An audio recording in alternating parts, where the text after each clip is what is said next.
Because one of my great uncle's phrases was, "Nephew, how do you feed the people?" I don't know. I get a deer and some fish, and he said, "Get out of my house. Don't bother coming back." Run me off. So I was crying, thinking, "Gee, somebody must be telling lies about me. He's really mad at me." I was young, and I loved him. I got shaky, couldn't eat, couldn't sleep. Week and a half or so went by. Went back, and he had a softness about his face. I said, "Uncle, I don't know what you want from me. I don't know what to say." "Okay, then. That's a good place to be." And then he began to teach me then how you feed the people.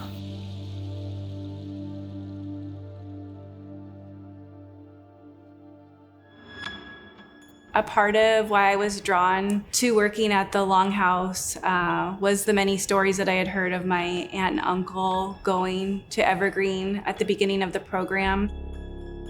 I asked my dad, why did they go to Evergreen? They're from Eastern Washington. How did they end up finding out about Evergreen? My dad's words were, they followed some lady, some native teacher. He said they followed Mary Ellen Hilaire. I think Mary Hilaire, by Hilbert, Dad, the others, they were doing stuff that was actually really cutting edge.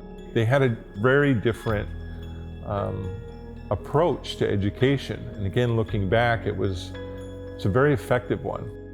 When she first came to campus, Mary Ellen Hilaire thought that Evergreen seemed like a place that should have a home that represented Northwest hospitality, but was welcoming to people from all cultures. And so that lesson was really imprinted with her students.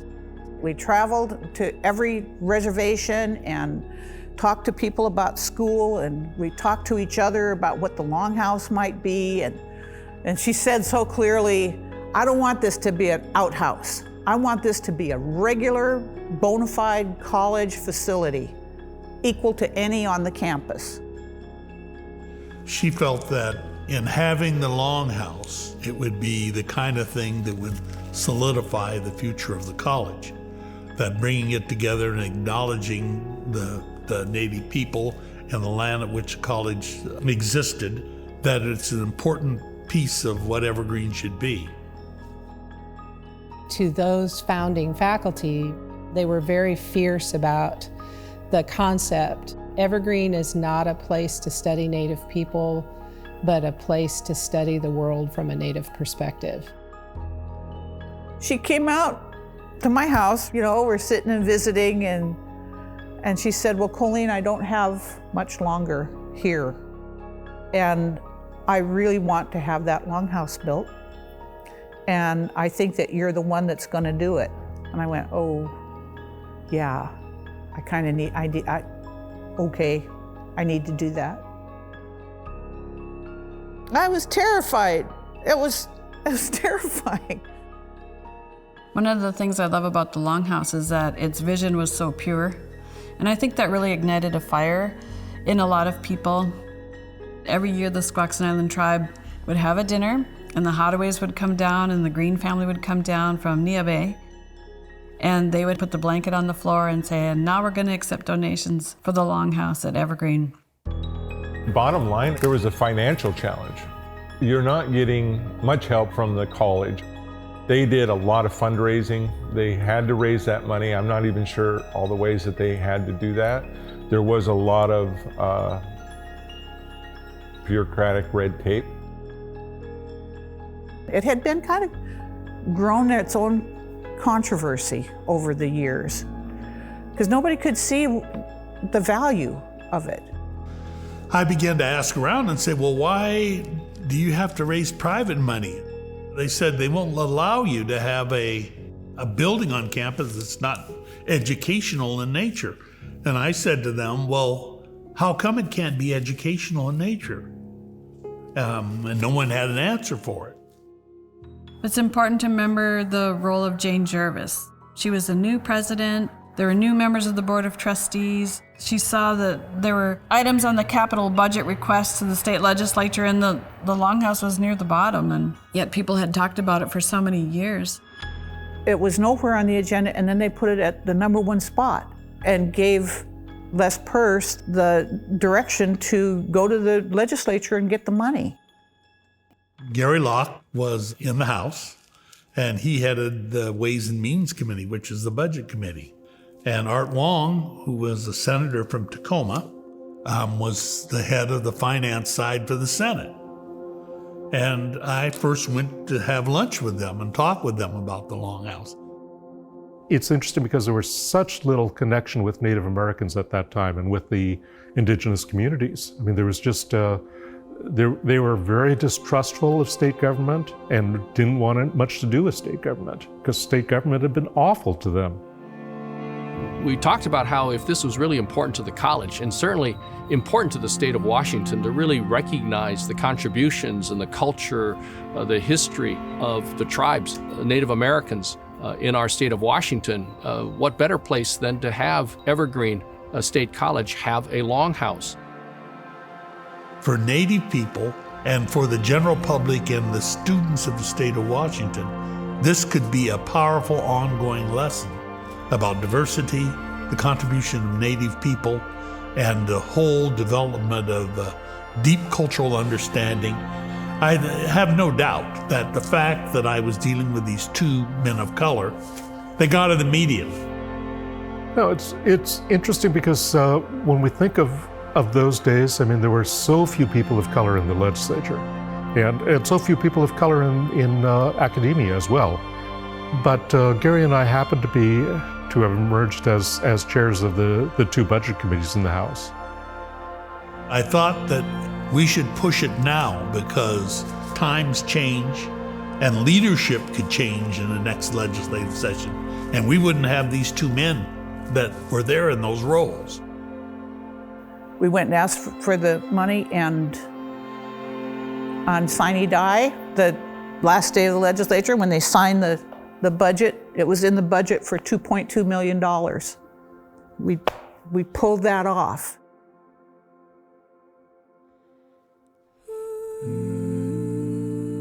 Indian students, non-Indian students, faculty, tribes, tribal communities spent over 10 years fundraising for this project.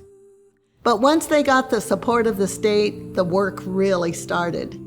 Colleen was appointed the project manager, and it was her job to organize the tribes and people around the area and bring them together on this project. These local tribal representatives became known as the pillar families of the Longhouse. Mary had passed away by then, but her sister Pauline Hilaire from the Lummi Nation came and joined us, and she brought that strong family connection and history and voice. When I would get scared of what we were doing, it was so public, and we were creating something brand new, I would kind of lean on her, and she would say, just trust in the culture, Colleen. It'll carry you through every time. And it does.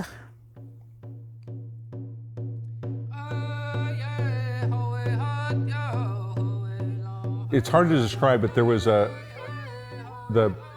tribes in the past were very interactive here. They traveled together, they traded, they met. That Longhouse, it became this gathering place. It became a place to share culture.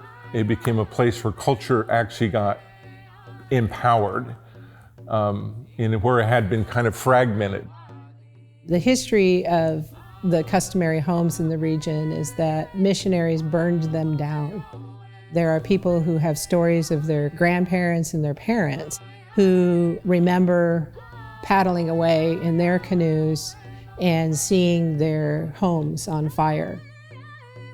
The progressives of the day, which were the missionaries, they thought that the best way forward for Native people was to simply abandon everything that made them who they were. Evergreen, when they approved the building for the Longhouse, nothing like that had ever been attempted at a public university, or a private university for that matter. This is the first Longhouse, that was run by natives in any campus. So this is groundbreaking, literally. It was historical. Let's say it what it is. It was historical. You see all these faces from all these different areas. It felt like everybody came from far and wide to celebrate the opening of the Longhouse. And I just remember it being packed. It wasn't just talk. To have this kind of space so that we had a place to feel like we were at home and a place to belong. For the Pillar families, they're like my mother. They went to boarding school. They were involuntarily put in schools that were far away from their families and far away from their homes. And to see this, to see a return to values that expressed their dreams and their hopes was a big change. Thinking back in terms of who were these Pillar families, I think of the Hadaway family from Nia Bay,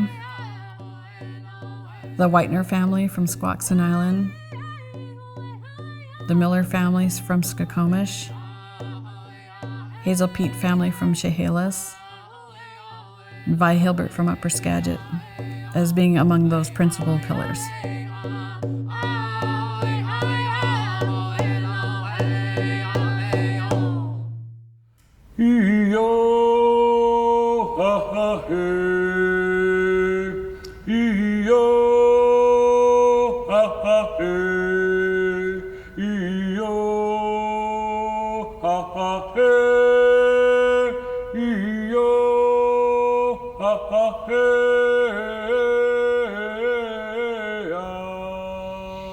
Well, when I think of the Longhouse, I think of families.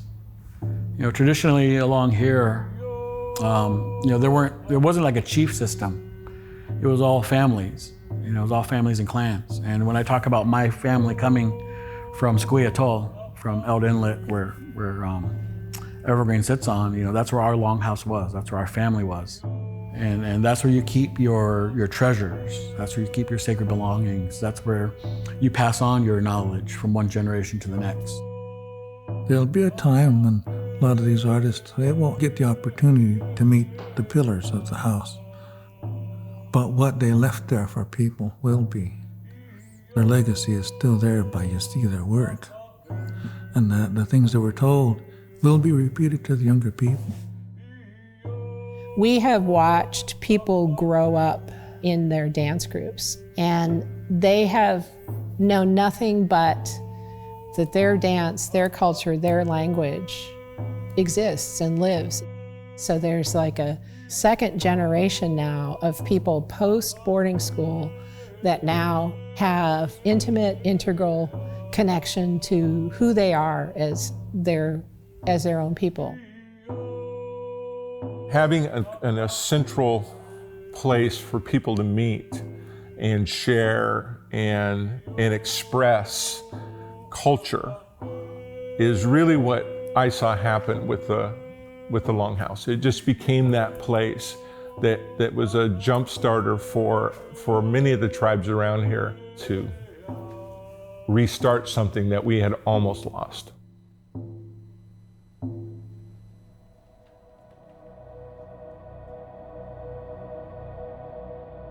So for the first time that I know of in higher education, Indian people have the best chance to be Indian people, valued in relation to their abilities rather than in the relation to how many of the white man's theories we can incorporate into our thinking.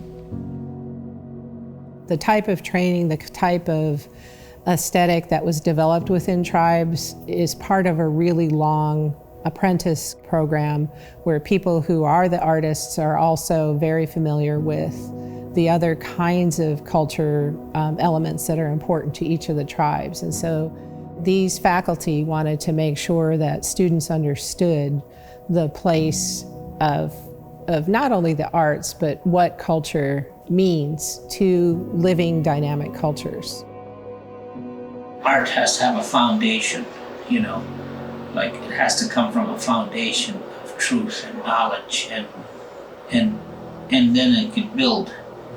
It's like you can't innovate from nothing, it's still nothing. And that's why it's important to know your culture, or try to learn as much as you can about your culture, about your people, about your art, and then you can grow from there. If you're a Northwest Native artist, they have to go to Santa Fe Indian Market and win first place in some division. And then they're known all over the country and all over the world. And why do we have to send our kids all down there to do that? Why can't we do something up here? The programming started with a grant from the Northwest Area Foundation. And they had a plan to work with the South Puget Sound Intertribal Planning Agency and the Evergreen State College to develop an art program. And so the first order of business was to meet with the historical culture committees of the tribes and to find out what those culture committees felt was most important. So we would go and visit them, and we would listen. The idea was to listen more than to speak, and because we wanted it to be responsive. It was amazing what resulted. Some of the tribes actually developed arts commissions, so some really great things came out of those interactions. But we would go to the tribal centers with photographers, and people would bring in their artwork. We would make sure that they had copies and help them even develop promotional materials so that artists would begin to have portfolios that then they could use to promote their own work. Nurturing art production, nurturing art practice at the community level really has some very clear repercussions generations later. Our program is to focus on intergenerational transfer of artistic knowledge. We like to encourage an interaction where grandparents or older aunties are also working with younger nieces or nephews. So there's always an intergenerational component in the artist residencies that we develop. We started working on artist residencies. So the culture committees with the 6 partner tribes at the beginning really said that what they were most worried about were that their young people were losing contact with the traditional art forms. And so they wanted a place and a way for those young people to learn more about what that art was. For me, as a Native person, I've always had mixed feelings about higher education. I've always felt like participating in higher education was sort of like going into the belly of the beast, in terms of Western culture. And so when I first visited the Longhouse on the Evergreen State College campus, it blew my mind a little bit because it was not just a safe space, but it felt like it was a space that was there specifically for me. It sent the message that the people there cared about me, and it may have been the first time that I felt that. This is a place that allows Native students to feel like they belong, feel like they have a support structure, feel like they have a place to go. What we all want is we all want to feel like we belong, and we all want to feel like we're welcome. And that is the essence, that is the purpose of that place. And especially for students that may be far from their homes, that it's that space for them to be able to just connect to a community, share a meal, and share songs.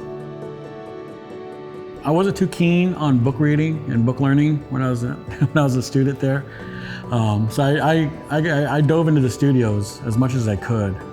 So for 2 quarters, I was designing pieces for the Longhouse. The Longhouse was a place that I took a lot of classes from Indigenous faculty, which was really special and rare. I really appreciated that they had elder Indigenous faculty there. I just see them kind of being the fuel to foster more community and authentic representation of Indigenous people. We have one of the highest amounts of Native students at any 4-year institution in Washington State. Our Native programs are one of the areas of growth at the Evergreen State College. It was part of our effort to make sure that while our programs as a public service center are focused on the external of tribal communities, That we also wanted Native students to feel like there was a home for them at the Longhouse, and that there was an effort to make sure that they succeeded in school. Evergreen has historically had the highest Native student population percentage of colleges in Washington State. And, we're seeking opportunities on how to increase outreach and continue to make those students and their families return to Evergreen. It's very visible when you see somebody like Alex McCarty, who first came to Evergreen as a student from Macau and is now a professor here. All of these folks that were here in 2001 as students are now our leading practitioners in the field.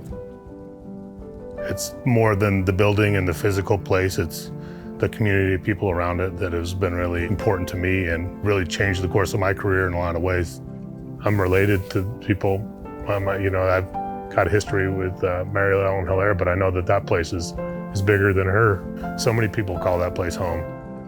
We're also very interested in focusing on communities that are rural and that are plateau-based and that aren't necessarily on the I-5 corridor or have the same access to philanthropic organizations here on the western side of the state. We now do a 4-state service region of Washington, Oregon, Idaho, and Montana. We shoot for 6 artisan residencies a year. We say about Evergreen that it is a place that believes in diversity. It is a place that strives to find and establish equity on all levels among people.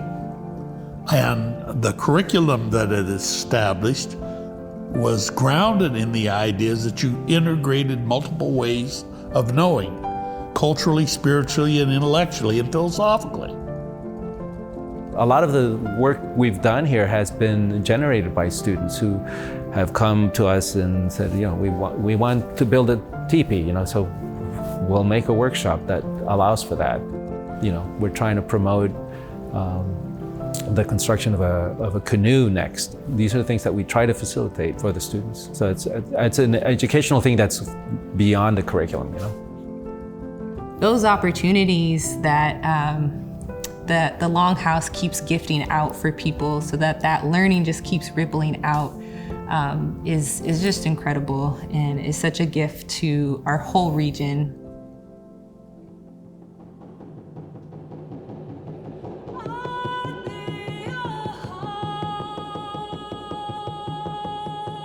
I often say, as the Longhouse, we extend our rafters to include and partner with other Native cultural organizations to strengthen their cultural artistic traditions.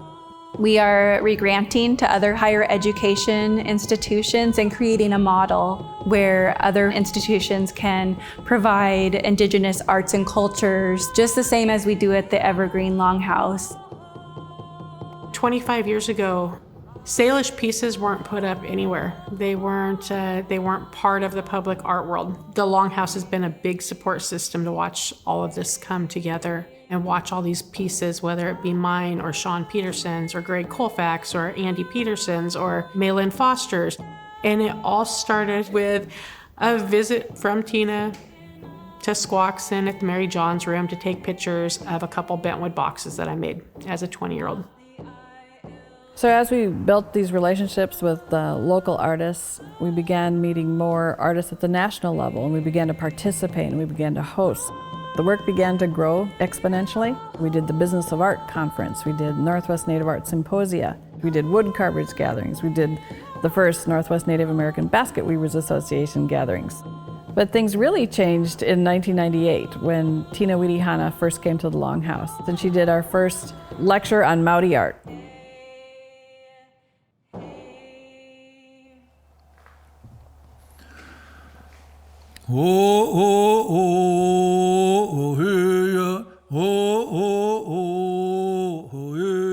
My dad used to call it the person-to-person human bridge to understanding.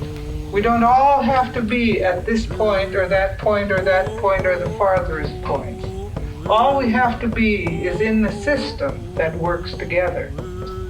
And I think power has allowed people to forget that our universe is intrinsically made in such a way that it all works together. When I went to New Zealand, the Maoris were so wonderful to us and treated us like family, and I thought there's nothing better for an artist to have this type of support. Lillian Pitt had come back from an artist gathering that took place in 1995, and she called the Longhouse and said, is there any way that we could host such an event? It's life-changing. That's when Pat brought Tina up to the Longhouse. In 1998, I visited the Longhouse, and from there, that's when everything started to evolve and the relationship. So in 2001, the Longhouse hosted the first International Indigenous Visual Arts Gathering that was titled Return to the Swing. The college was a unique proposition because we were able to meet so many in one place. There were lifetime relationships and friendships that were established at that time.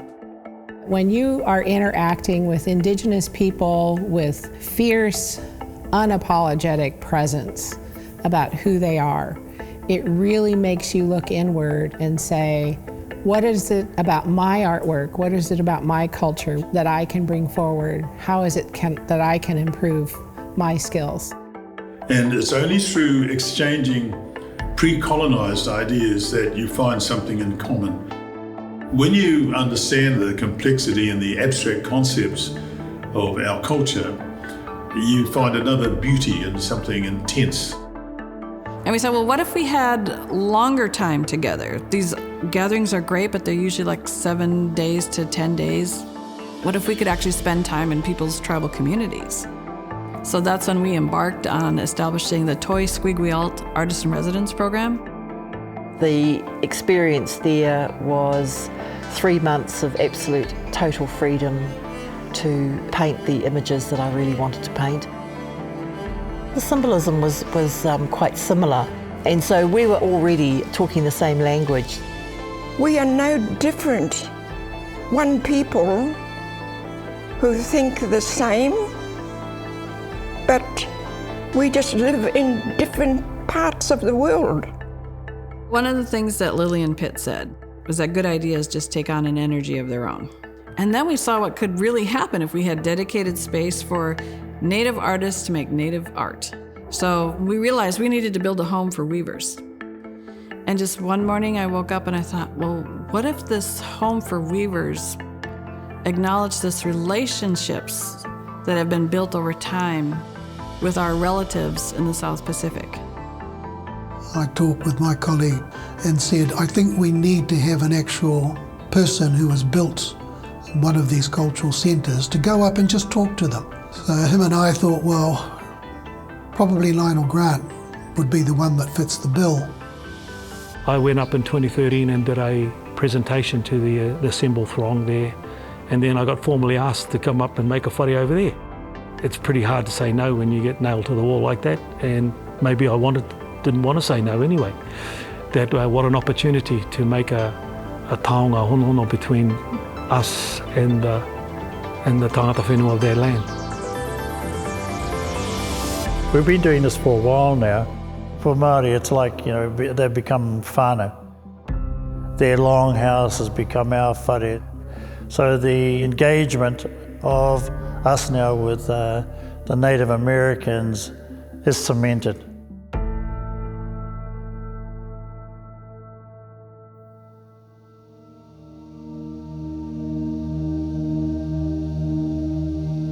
As an Indian, I can tell you that my education, even as irrelevant as it is to the community, has been helpful to Indian people. There's a strong creation spirit. All of the Indian cultures, there's a strong creation spirit. And like when I talked to Dave Whitener, and when I was doing my interviews as a graduate student, and I said, what do you think might help us build this building? And he said, why don't you take it like Spider-Woman? Let's sing this building into being. There was a vision, and then there was a group of people who bought into that vision. They wanted a place to gather. They wanted a place to create a space. And I just believe that that space became something bigger than even what they might have imagined. But I think that is also the way that visions work. After we saw how important it was to have our own space for making Native art, there was this energy. We thought, let's re-indigenize this State College campus. We have an opportunity here. We've seen the power of what can happen. And so simply by just laying claim to 7.25 acres, it began to happen. And I'm so grateful to Lionel. He came to a Board of Trustees meeting with me, and he presented that triptych and looking at the topographical map and the Maori stone, and just blew everyone's minds. And so suddenly the Indigenous Arts Campus becomes part of Evergreen's master plan. We want to start a MFA in Indigenous Arts and to elevate the understanding about what Native arts might be from an Indigenous perspective. Master's in Fine Arts is the terminal degree for an artist, and that allows folks to go and get teaching jobs elsewhere. It also makes them eligible for certain grants and other kinds of opportunities. There's so many possibilities of what that Longhouse will expand into. This could be a whole Indigenous arts campus. We're weaving across to connect with other tribes, just in our region. But we're reaching across water now to other cultures. And I know it takes a large group over many years to make the Indigenous Arts Campus what it is becoming. Well, I mean, 8th generation is called 8th generation as a way to recognize that we're standing on other people's shoulders. And this idea that we're sort of fulfilling a vision that somebody had 30, 40 years ago is just amazing to me. I remember in 2005, we had an exhibit in our art gallery that had the word for treasured items called Gwidzadad. And so the sign maker for Evergreen put Gwidzadad in with the Lachute seed font and spelling up on the wall. And Bruce Miller started crying when he saw it. He said, "I never thought I'd see the day when I would see my language up on the wall of a college." There is a spirit in the Longhouse. That spirit is real, and it's alive, and it's well, and the songs that are sung in that Longhouse, they go right straight into the walls. It goes into the timbers, those timbers that bring their life into building the Longhouse. Those timbers are living beings.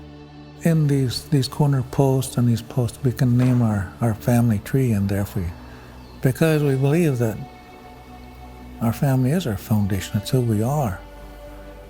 Our foundation, we call her Pa'ata'a'akwa, means my parents and grandparents, all the way back to the beginning of time. I guess that's what I feel when I come into the Longhouse. I mean, all the people that have been here and have gone, and those that have been here and that will be gone, and that their essence and their love of this place will be a part of it. When I watched that Longhouse come together, I saw a lot. There was plenty of magic to go around in that place, and there's a lot of magic in its future.